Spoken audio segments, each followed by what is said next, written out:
संशोधित राष्ट्रीय शिक्षा नीति 1986। संशोधित राष्ट्रीय शिक्षा नीति 1986-1992, रिवाइज्ड नेशनल एजुकेशन पॉलिसी 1986-1992। तो संशोधित राष्ट्रीय शिक्षा नीति 1986-1992 क्या है, इसके बारे में जानेंगे। हम लोगों ने इससे पहले वाले पार्ट में पढ़ा था राष्ट्रीय शिक्षा नीति 1986। तो एक तरीके से कह सकते हैं कि हमारी जो राष्ट्रीय शिक्षा नीति 1986 लागू हुई थी उसमें जो है ये बातें कही गई थी कि 5 साल के अंतर्गत इसमें संशोधन किया जाना आवश्यक है। तो 5 साल के बाद जो है इसमें संशोधन किया गया, तभी से इसका नाम हम लोगों ने रख दिया संशोधित राष्ट्रीय शिक्षा नीति 1992। इसे आम भाषा में इस तरह से समझ सकते हैं कि संशोधित राष्ट्रीय शिक्षा नीति जो है 1986, उसमें जो राष्ट्रीय शिक्षा नीति 1986 जो था उसमें जो संशोधन किया गया 1992 में, इसीलिए हम लोग इसे संशोधित राष्ट्रीय शिक्षा नीति 1986-1992 कहते हैं। तो इसका जो हम लोग विस्तार से अध्ययन करेंगे कि संशोधित राष्ट्रीय शिक्षा नीति क्या है, इसमें क्या क्या बातें जोड़ी गई, क्या क्या संशोधन किया गया, इसके बारे में पढ़ेंगे। तो सबसे पहले हम लोग प्रस्तावना के अंतर्गत पढ़ेंगे, फिर उद्देश्य क्या है और संशोधित राष्ट्रीय शिक्षा नीति 1992 की नीति व संशोधन के बारे में पढ़ेंगे। इसके अंतर्गत कार्य योजना 1992 का दस्तावेज पढ़ेंगे। संशोधित राष्ट्रीय शिक्षा नीति 1986-1992 के मूल तत्व क्या हैं, इसके बारे में पढ़ेंगे। उसके बाद है राष्ट्रीय शिक्षा नीति 1986 एवं संशोधित राष्ट्रीय शिक्षा नीति 1992 का मूल्यांकन अथवा गुण दोष की विवेचना कर सकेंगे। उसके बाद राष्ट्रीय शिक्षा नीति 1986 एवं संशोधित राष्ट्रीय शिक्षा नीति 1992 का हमारी शिक्षा पर क्या प्रभाव पड़ा, इसके बारे में जानेंगे। उसके बाद सारांश, शब्दावली और निबंधनात्मक प्रश्न करेंगे। तो सबसे पहले जो है संशोधित राष्ट्रीय शिक्षा नीति 1986-1992 के अंतर्गत हम लोग प्रस्तावना पढ़ते हैं। राष्ट्रीय शिक्षा नीति 1986 में यह घोषणा की गई थी कि प्रत्येक 5 वर्ष के बाद इस नीति के क्रियान्वयन और उसके परिणामों की समीक्षा की जाएगी, पर केंद्र सरकार ने 3 वर्ष बाद 1990 में इसकी समीक्षा हेतु राम मूर्ति समीक्षा समिति 1990 का गठन किया था।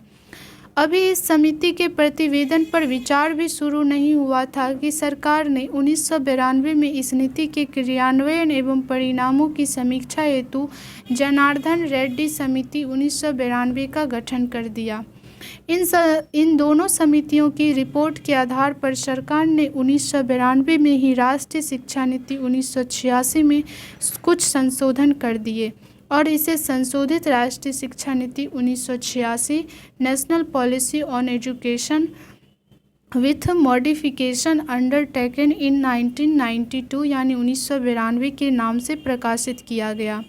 कुछ विद्वान इसे ही भूल से राष्ट्रीय शिक्षा नीति 1992 कहते हैं। सरकार ने उसी वर्ष इसकी कार्य योजना प्लान ऑफ एक्शन में कुछ परिवर्तन किए। इस परिवर्तित कार्य योजना को कार्य योजना 1992 प्लान ऑफ एक्शन 1992 कहा जाता है। यहाँ 1992 की संशोधित नीति की एक स्पष्ट रूप से अध्ययन करने से केवल 2 अनुच्छेद जोड़े गए हैं और 34 अनुच्छेदों में सुधार किए गए हैं।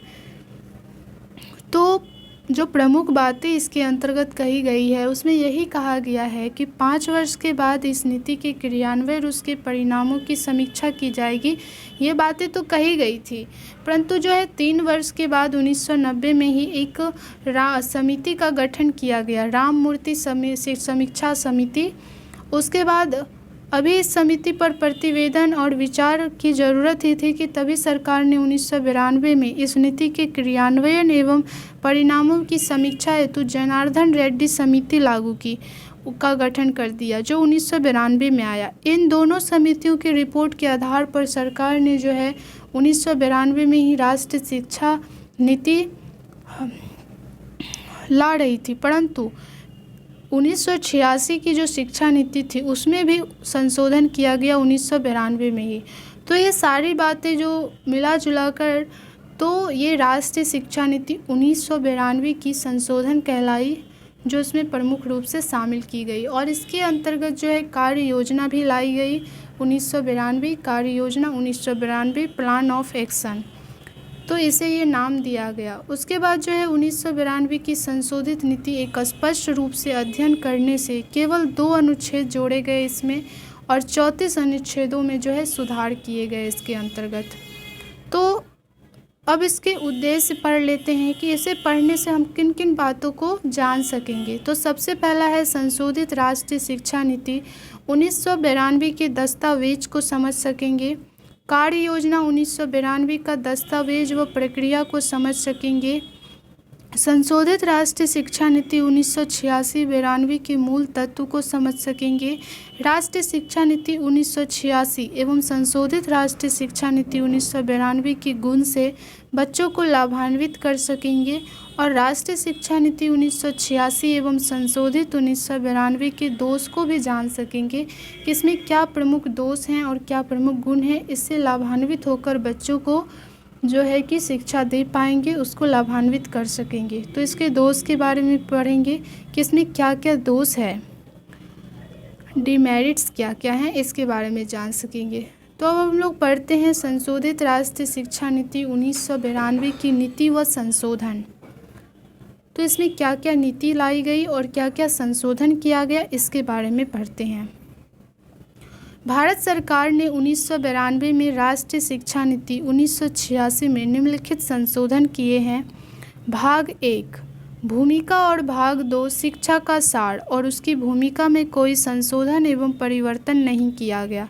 जो भाग 12 भाग थे, 24 कार्य योजना के अंतर्गत 24 भागें थी, लेकिन ऐसे तो जो 12 भाग थे उसमें है प्रथम भाग और द्वितीय भाग में है जो कोई परिवर्तन नहीं किया गया, और तीसरे भाग में जो है राष्ट्रीय शिक्षा प्रणाली में केवल एक संशोधन किया गया। उसमें कहा गया कि पूरे देश में +2 को स्कूली शिक्षा का अंग बनाया जाएगा।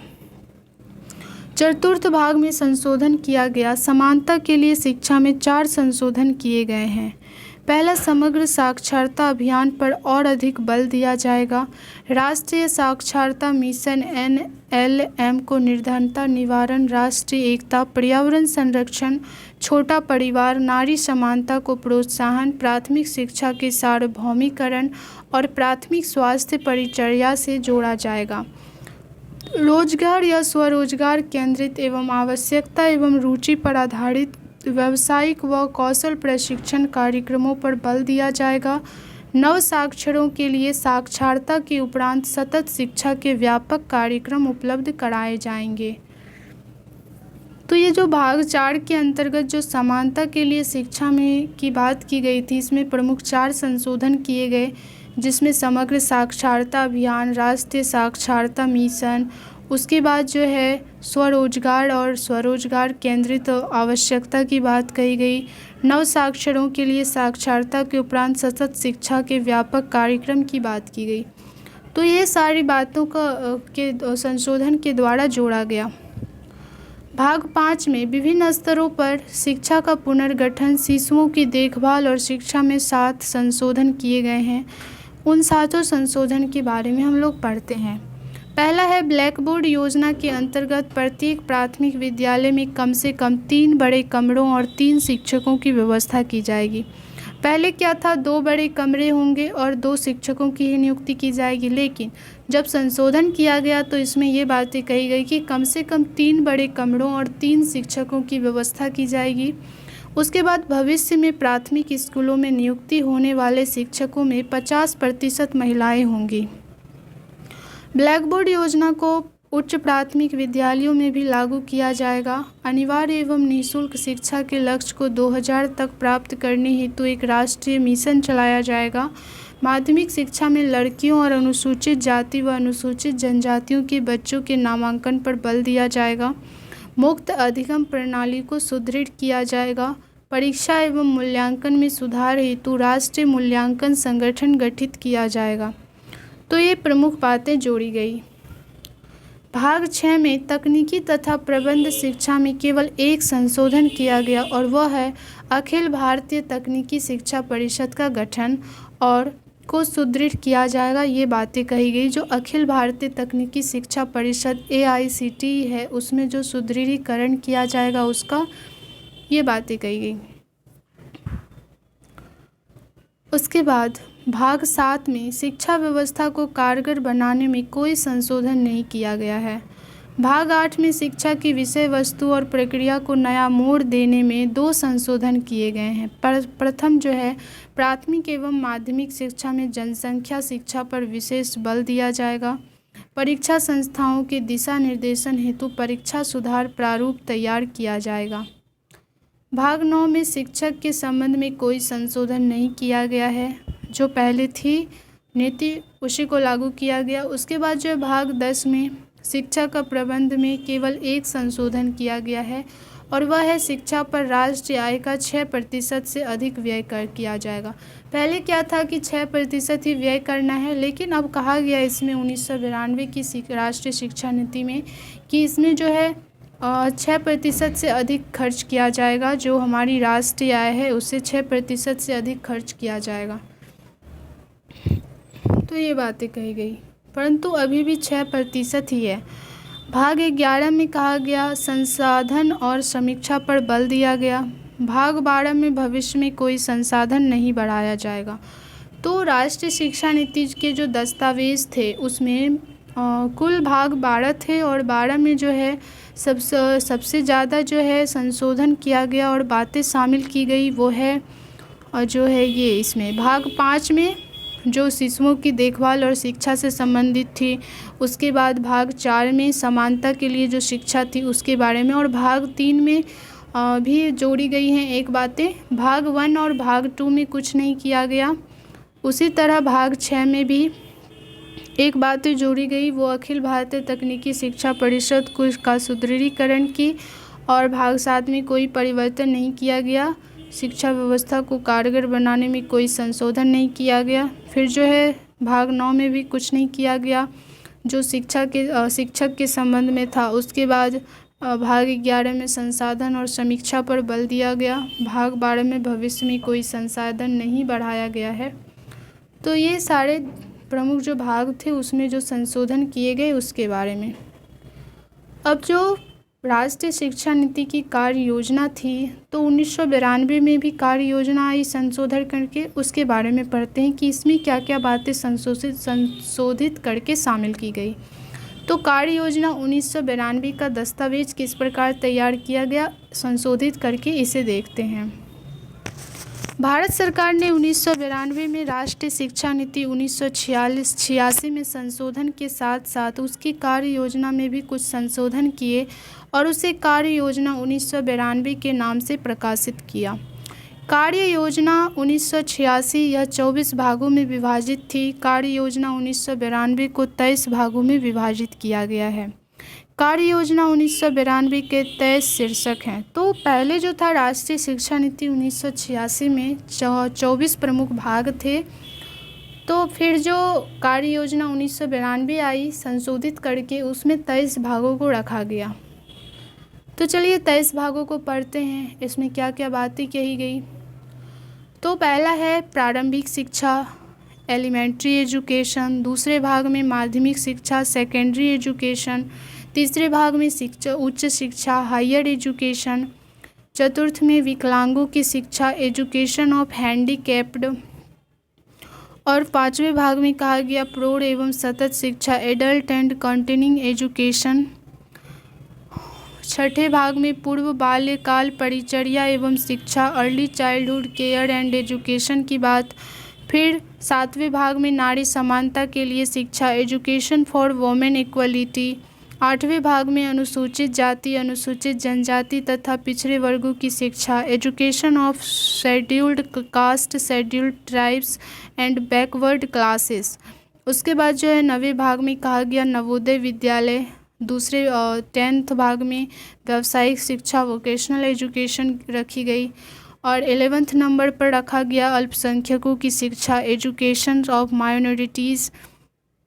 12वें भाग में कहा गया मुक्त शिक्षा ओपन एजुकेशन। 13वें नंबर पर उपाधि की रोजगार से विलगता डिलिंकिंग डिग्रीज विथ जॉब्स। 14वें भाग में कहा गया ग्रामीण विश्वविद्यालय एवं संस्थान, रूरल यूनिवर्सिटीज़ एंड इंस्टीट्यूट्स को रखा गया। उसके 15वें भाग में तकनीकी एवं प्रबंध शिक्षा, टेक्निकल एंड मैनेजमेंट एजुकेशन की बात कही गई। 16वें भाग में अनुसंधान एवं विकास, रिसर्च एंड डेवलपमेंट की बात की गई। 17वें भाग में सांस्कृतिक परिप्रेक्ष्य, कल्चरल पर्सपेक्टिव। 18वें भाग में भाषाओं का विकास, डेवलपमेंट ऑफ लैंग्वेज। 19वें भाग में जनसंचार एवं शैक्षिक तकनीकी, मीडिया एंड एजुकेशनल टेक्नोलॉजी की बात की गई। 20वें भाग में खेल, शारीरिक शिक्षा एवं युवा, sports, physical education and youth को रखा गया। 21वें भाग में मूल्यांकन प्रक्रिया एवं परीक्षा सुधार, एवोल्यूशन प्रोसेस एंड एग्जामिनेशन को रखा गया। उसके बाद जो है 22वें भाग में शिक्षा का प्रबंध किस प्रकार किया जाएगा इसके बारे में बताया गया, मैनेजमेंट ऑफ एजुकेशन। और 23वें भाग में शिक्षक एवं उनका प्रशिक्षण, टीचर एंड देयर ट्रेनिंग के बारे में बात की गई है। तो ये सारे प्रमुख 23 भाग को बताया गया है कार्य योजना 1992 के अंतर्गत। प्रारंभ में नारी समानता के लिए शिक्षा, अनुसूचित जाति एवं जनजाति तथा पिछड़े वर्गों की शिक्षा, अल्पसंख्यकों की शिक्षा, विकलांगों की शिक्षा, प्रौढ़ एवं सतत शिक्षा और पूर्व बाल्यकाल परिचर्चा एवं शिक्षा संबंधी योजनाओं को प्रस्तुत करने से स्पष्ट है कि इस कार्य योजना में इन पर विशेष बल दिया गया। उसके बाद इसमें प्राथमिक संबंधी योजनाओं को थोड़ा विस्तार दिया गया है। कार्य योजना 1986 में ब्लैक बोर्ड योजना केवल प्राथमिक स्कूलों के लिए बनाई गई थी। कार्य योजना 1992 में इसकी सीमा में उच्च प्राथमिक स्कूलों को भी लाया गया। 1986 में 300 जनसंख्या वाले क्षेत्र में एक प्राथमिक स्कूल स्थापित करने की योजना बनाई गई थी। 1992 में जो है इसे 200 जनसंख्या पर दिया गया। 1986 में एक प्राथमिक में कम से कम 2 कमरों के भवन और 2 शिक्षकों की व्यवस्था करने की योजना बनाई गई थी, लेकिन जो 1992 में इसमें संशोधन किया गया तो कम से कम 3 कमरों के भवन और 3 शिक्षकों की व्यवस्था की विस्तृत कर दिया गया। 1986 में 3 किलोमीटर की दूरी के अंदर स्थापित करने की योजना बनी। इस योजना के भाग 13 से 23 तक में कोई नई योजना प्रस्तुत नहीं की गई है। केवल कार्य योजना 1986 की योजनाओं को ही शब्द परिवर्तनों के साथ थोड़े बल के साथ प्रस्तुत किया गया है। बाकी सभी में संशोधन किया गया और लागू किया गया है।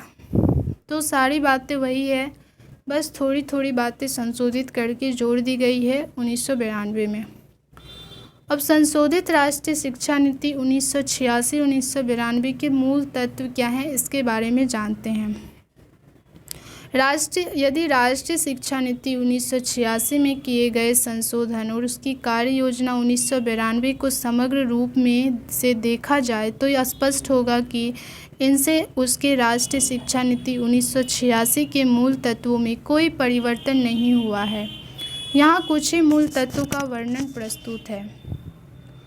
1 से 5 मूल तत्व संख्या 1 से 5 में कोई संशोधन नहीं किया गया है। मूल तत्व संख्या 6 में अनिवार्य एवं निःशुल्क प्राथमिक शिक्षा के लक्ष्य को 1995 तक के स्थान पर 2000 के अंत तक प्राप्त करने की घोषणा की गई है और इस हेतु 1 किलोमीटर की दूरी के अंदर प्राथमिक विद्यालय और 2-3 किलोमीटर की दूरी के अंदर उच्च प्राथमिक विद्यालयों की स्थापना की योजना प्रस्तुत की गई है। और साथ ही ब्लैक बोर्ड योजना द्वारा प्राथमिक विद्यालयों के साथ साथ उच्च प्राथमिक स्तर के विद्यालयों की दशा सुधारने पर बल दिया गया है।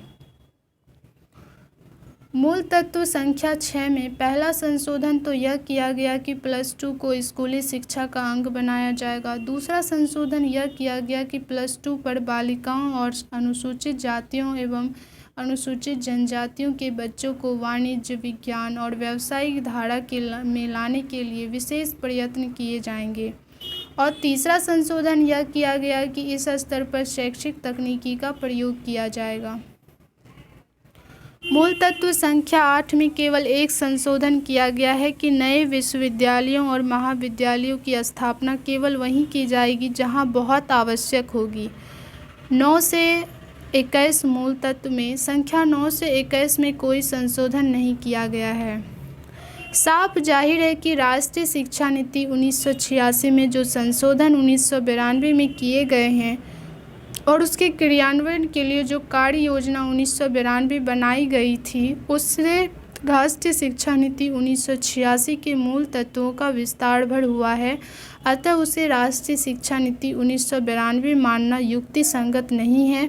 उसे संशोधित राष्ट्रीय शिक्षा नीति 1986 ही कहना अधिक उचित रहेगा। तो हम लोग इसे राष्ट्रीय शिक्षा नीति 1986 या संशोधित राष्ट्रीय शिक्षा नीति 1986 ही कहेंगे या संशोधित 1992 कह सकते हैं। संपूर्ण रूप से इसे नहीं कह सकते कि ये राष्ट्रीय शिक्षा नीति 1992 है, क्योंकि इसमें ज़्यादा कुछ जोड़ा नहीं गया है। बस जो बातें 1986 में थी उसे विस्तार रूप में यहाँ और जोड़ दिया गया है। अब राष्ट्रीय शिक्षा नीति 1986 एवं संशोधित राष्ट्रीय शिक्षा नीति 1992 का मूल्यांकन अथवा गुण दोष की विवेचना करते हैं। क्या गुण थे, क्या दोष हैं, इसके बारे में जान लेते हैं। तो सर्वप्रथम राष्ट्रीय शिक्षा नीति 1986 और उसके संशोधित रूप 1992 का मूल्यांकन निम्न आधारभूत मापदंडों पर करेंगे। इन मापदंडों पर करने पर इस शिक्षा नीति में निम्नलिखित गुण दोष उजागर होते हैं। राष्ट्रीय शिक्षा नीति 1986 एवं संशोधित राष्ट्रीय शिक्षा नीति 1992 के गुण क्या है, इसके बारे में पहले जानते हैं।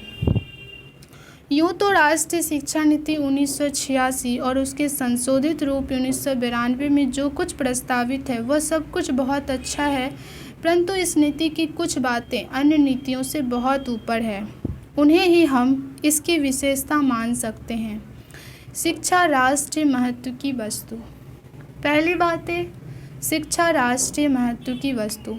राष्ट्रीय शिक्षा नीति 1986 में शिक्षा को राष्ट्रीय महत्व का विषय घोषित किया गया है। यूँ तो राष्ट्रीय शिक्षा नीति 1986 में भी शिक्षा के महत्व को स्वीकार किया गया था और उस पर केंद्रीय बजट में 6% व्यय करने की बात कही गई थी, परंतु इस शिक्षा नीति में तो इसे उत्तम निवेश के रूप में स्वीकार किया गया है।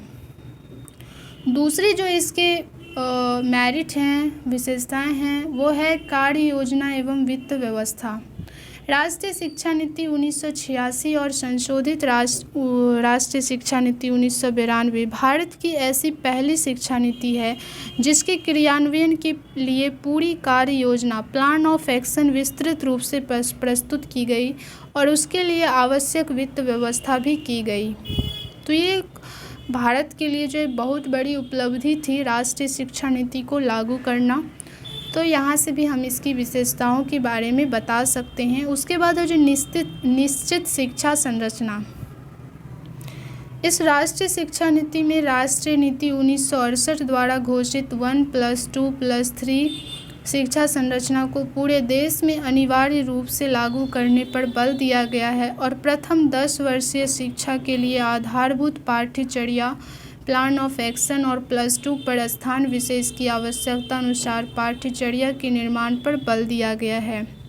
उच्च स्तर पर की शिक्षा के पाठ्यक्रम के निर्माण का अधिकार विश्वविद्यालयों को दिया गया है, पर इस निर्देश के साथ ही ये पाठ्यक्रम अंतर्राष्ट्रीय स्तर की होनी चाहिए। तो ये सारी बातें। अब प्राथमिक शिक्षा हेतु ब्लैक बोर्ड योजना, ये भी एक विशेषता है इसकी।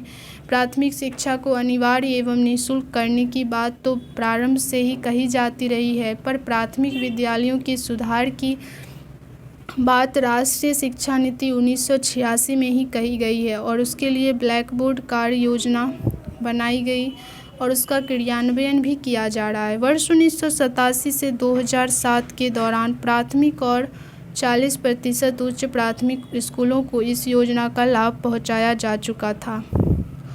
अब जो बातें हैं गति निर्धारक विद्यालयों की स्थापना। राष्ट्रीय शिक्षा नीति 1986 में माध्यमिक स्तर पर गति निर्धारक विद्यालय खोलने की घोषणा की गई थी और उसके तहत 2007 तक 207 से 565 नवोदय विद्यालय स्थापित किए जा चुके थे। 2007 तक 565 नवोदय विद्यालय स्थापित किए जा चुके थे, जिनमें 1.93 लाख छात्र छात्राएं अध्ययनरत थे। इनके ग्रामीण क्षेत्रों एवं पिछड़े वर्ग एवं अनुसूचित जनजातियों के प्रतिभाशाली छात्र छात्राओं को प्रवेश के विशेष अवसर प्राप्त हैं। उसके बाद है खुले विश्वविद्यालयों की स्थापना। राष्ट्रीय शिक्षा नीति 1986 में खुले विश्वविद्यालय स्थापित करने की घोषणा की गई थी। उसके तहत दिल्ली में इंदिरा गांधी राष्ट्रीय खुला विश्वविद्यालय की स्थापना की गई है। यह विश्वविद्यालय उन युवकों को उच्च शिक्षा के अवसर प्रदान कर रहा है जो अन्यत्र प्राप्त नहीं कर पा रहे हैं। साथ ही देश में 11 अन्य खुले विश्वविद्यालयों की स्थापना की गई है। तकनीकी शिक्षा का उन्नयन। राष्ट्रीय शिक्षा नीति 1986 में किसी भी स्तर की तकनीकी शिक्षा के पाठ्यक्रम को अद्यतन बनाने पर बल दिया गया है और तकनीकी शिक्षा संस्थाओं की दिशा सुधारने पर बल दिया गया है। और सबसे बड़ी बात यह है कि इसके लिए वित्त व्यवस्था भी की गई है। राष्ट्रीय तकनीकी शिक्षा परिषद के निर्देशानुसार इस तकनीकी शिक्षा में काफ़ी सुधार भी हुआ है। शिक्षक में सुधार। शिक्षक शिक्षा में सुधार। राष्ट्रीय शिक्षा नीति 1986 में शिक्षकों के स्तर और उनके प्रशिक्षण में सुधार पर बल दिया गया है। यूँ तो इस पर राष्ट्रीय शिक्षा नीति 1986 में भी बहुत बल दिया गया था और तदनुकूल शिक्षकों के वेतनमान बढ़ाए गए थे और उनकी सेवा शर्तों में सुधार किया गया था। परंतु इस शिक्षा नीति 1986 के तहत शिक्षक शिक्षा में सुधार हेतु 2007 तक 556 जिला शिक्षा एवं प्रशिक्षण संस्थान डायट स्थापित किए गए। 104 शिक्षक प्रशिक्षण महाविद्यालयों को शिक्षक शिक्षा महाविद्यालयों CTS और 39 को शिक्षा उच्च अध्ययन केंद्रों CASES में समुन्नत किया गया है। साथ ही 1993 में राष्ट्रीय शिक्षक शिक्षा परिषद NCTE को संवैधानिक दर्जा दिया गया है और उसे और अधिक अधिकार दिए गए हैं। देश की समस्त शिक्षक प्रशिक्षण संस्थाएं अपने उत्तरदायित्व का निर्वाह ईमानदारी से कर रही हैं, जिससे उनकी स्थिति में सुधार हुआ है। परीक्षा प्रणाली में सुधार। राष्ट्रीय शिक्षा नीति 1986 में परीक्षा को विश्वसनीय और वस्तुनिष्ठ बनाने और सतत मूल्यांकन पर बल दिया गया है। इस बीच परीक्षा एवं मूल्यांकन प्रणाली में काफ़ी सुधार हुआ है। इसकी जो 10th मेरिट है उसके बारे में पढ़ लेते हैं। न्यूनतम अधिगम स्तर एवं जवाबदेही। राष्ट्रीय शिक्षा नीति 1986 पहली नीति है जिसमें योजना भी बनाई गई और उसके क्रियान्वयन के लिए ठोस सुझाव भी दिए गए। इसमें शिक्षा व्यवस्था को कारगर बनाने हेतु किसी भी स्तर की शिक्षा के लिए न्यूनतम अधिगम मानक मिनिमम लर्निंग स्टैंडर्ड बनाने, शिक्षकों एवं शिक्षा प्रशासकों की जवाबदेही अकाउंटेबिलिटी निश्चित करने और छात्रों के उत्तरदायित्व निश्चित करने पर बल दिया गया। जब तक छात्र, शिक्षक और शिक्षा प्रणाली से जुड़े सभी व्यक्ति अपने अपने कर्तव्यों का पालन नहीं करते, तब तक कोई भी शिक्षा योजना सफल नहीं हो सकती। और जो अंत में बातें हैं इसके मेरिट्स की विशेषताओं के अंतर्गत, तो वो है शैक्षिक अवसरों की समानता।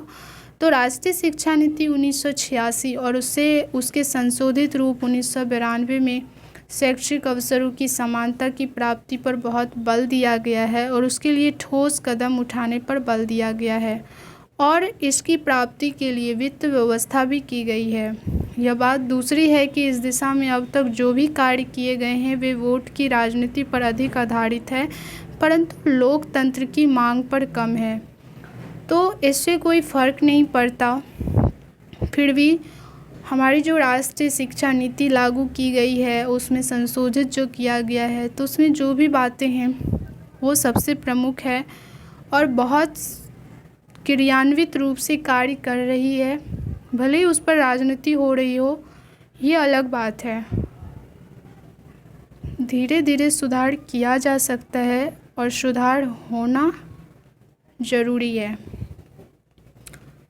तो